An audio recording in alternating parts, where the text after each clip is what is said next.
Hi, guys. Welcome back to another episode of the Couch Crocheter. We're at episode 72. This is the 2022 Crochet Along Mandala Blanket, number one, part one. Hoo hoo. Hi, guys. Welcome back to another episode of the Couch Crocheter. This is episode 72. I'm doing a crochet along for all of 2022, and my goal is by the end of the year to do 5 mandala blankets. So I started working on my first one. What I'm doing is Mandala Madness. It is on YouTube, and the channel is called It's All in a Nutshell. You can also find the written pattern at her website as well. It's allinanutshell.com. You do have to put the pattern in your cart and then pay for it, which is free, so you don't have to pay for it. You still have to go through like the checkout process, and then it gives you an option to print it or download it. Now first I want to let you know that I did make 2 swap outs, and I'm only going to go over one swap out for today because I actually got into that color.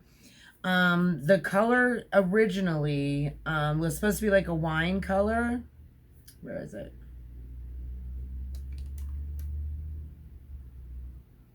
Oh, no, sorry. Okay, Candy Floss. I'm sorry. Candy Floss was the first one that I swapped out. It was Red Heart Super Saver in color maroon. I switched it out for, I had small skeins from the dollar store of Premier's Just Yarn, and that color, they don't have a color, but it is pink. You'll see the pink on it's the pink that's the biggest flower petal on what I've finished so far. That's the new pink instead of maroon, and it is originally color was Candy Floss. So I did swap that out. I swapped out another one down at the bottom, but I didn't get there yet. And then I just kind of want to go over, like, you know, what I used for what rows and the colors and yada yada. So for row 1, I used the Craft Smart Coral. That was for row 1 and 2. So that was the middle, and building up the middle and then making like a loop for the picots to go into. So then row 3 counted for, or, you know, asked for yellow, and I only had a golden yellow without a label, so I don't know who made that, but it was a golden yellow. And then the next color that was called for was Cherry Ice, and I used and it's the red. I used Crafter's Square Red, and it has no color on the Crafter's Square. That's another one I got from the Dollar Tree. Then the next row was the golden yellow again, which made the bigger, well, the smallest of the petals so far after the little red dots. Then the next one I used was Fuchsia, and that was a Craft Smart big skein, and it actually was called Fuchsia, which is nice. Row 7, I used what she wanted as Summer Rain. And that one I used Crafter's Square Turquoise. It had no color written on the skein. That's another one I got at the Dollar Tree. It had no color on it. So that one I used for row 7 and row 8. And then row 9 originally called for gray blue, but I substituted that just for, you know, for a gray. Oh, no, wait. I'm doing row 9.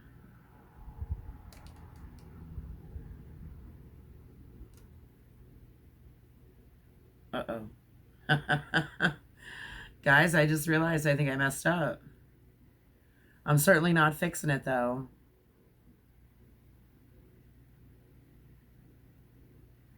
No, that's right. No, that's right. It's right. I'm sorry.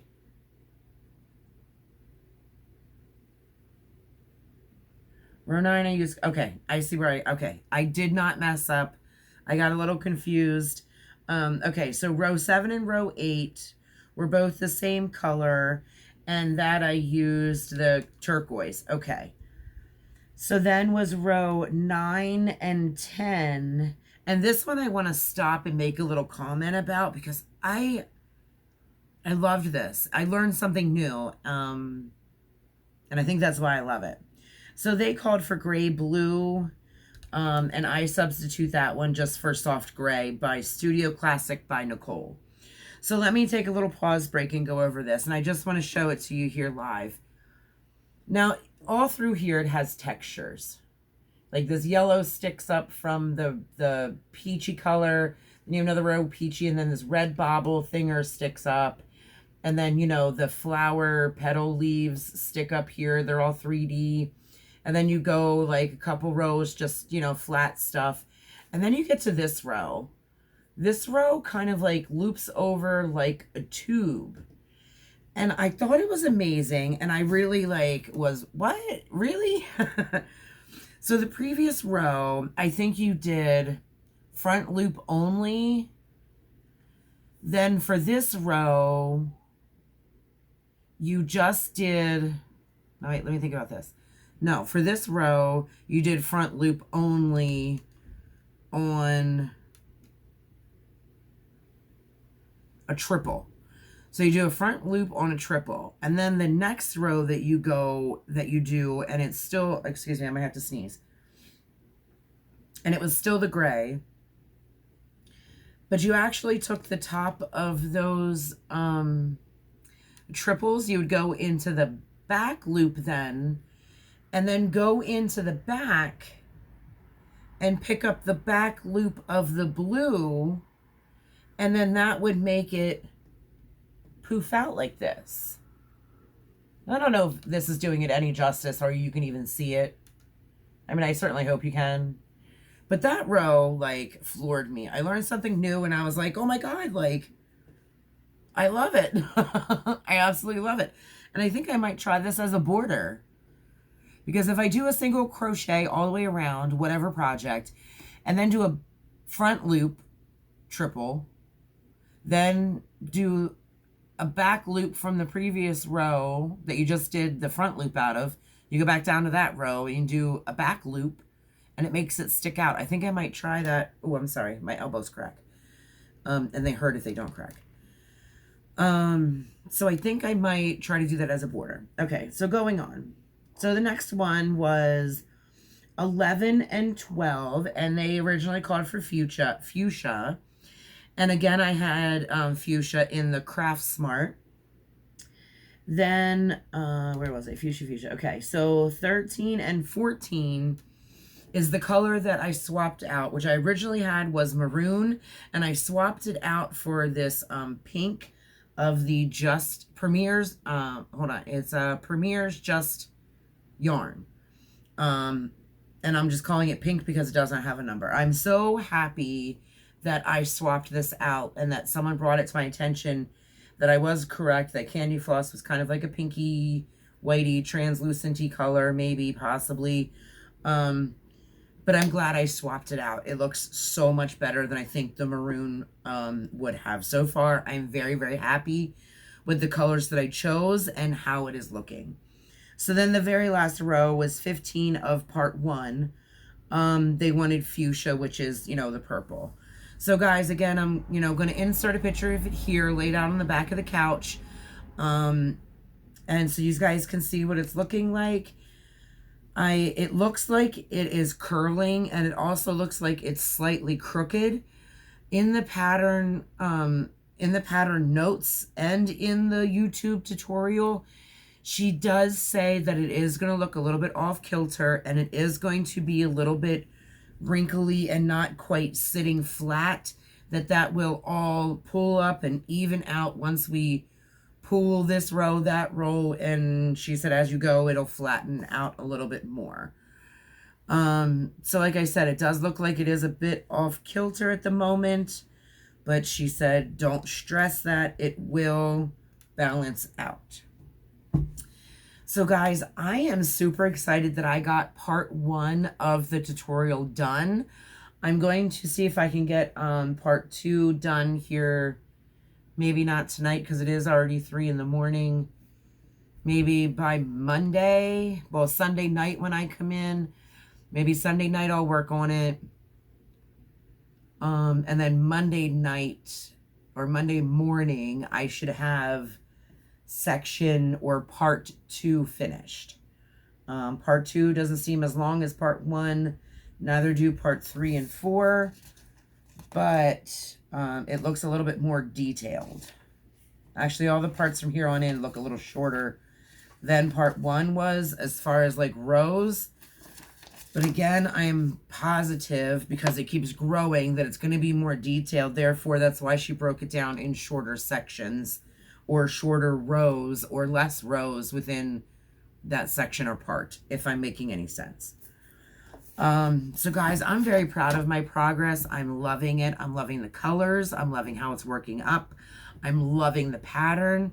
I did struggle twice with the written pattern that I actually had to refer back to the tutorial.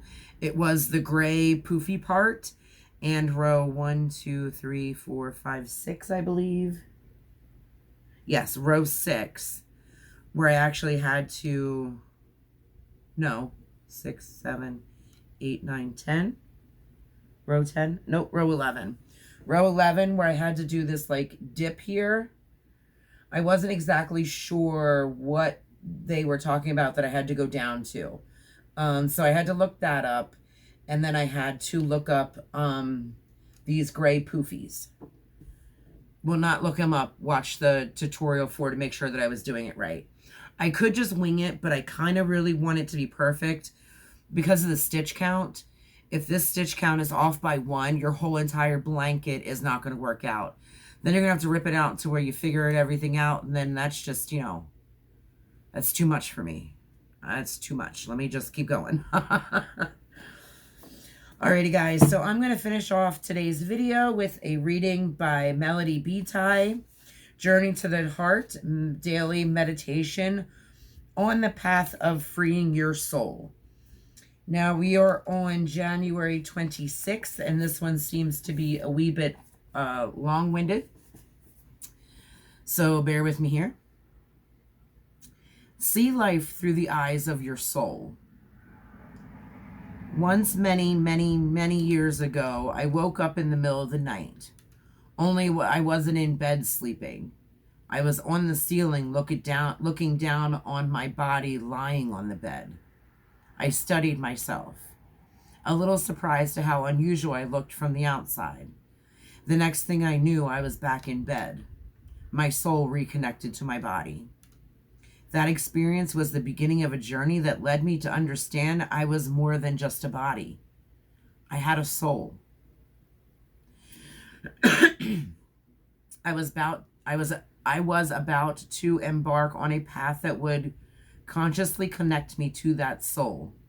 Experiences on the path to freeing my soul. Throughout my life, I have had many consequences and desires and expectations about my life. I wanted this. I wanted that. I wanted my life to be arranged just so.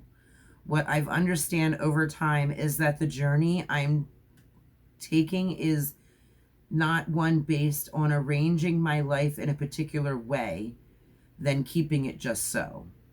The journey I've been on and what I've been seeking has been the journey for my soul. Much in life can cause us distress and discomfort when we look with our conscious minds. But if we look beyond what we can see on the surface, we'll begin to see with the eyes of the soul. The lessons run deep. Often they take time to learn. We learn about power. We learn about love, about courage, faith, saying goodbye, embracing deep love for ourselves. Learn to see life with the eyes of your soul. Experience all the emotions that are there. Discover the truths. Seek conscious peace as much as you can, and seek peace in your soul as well.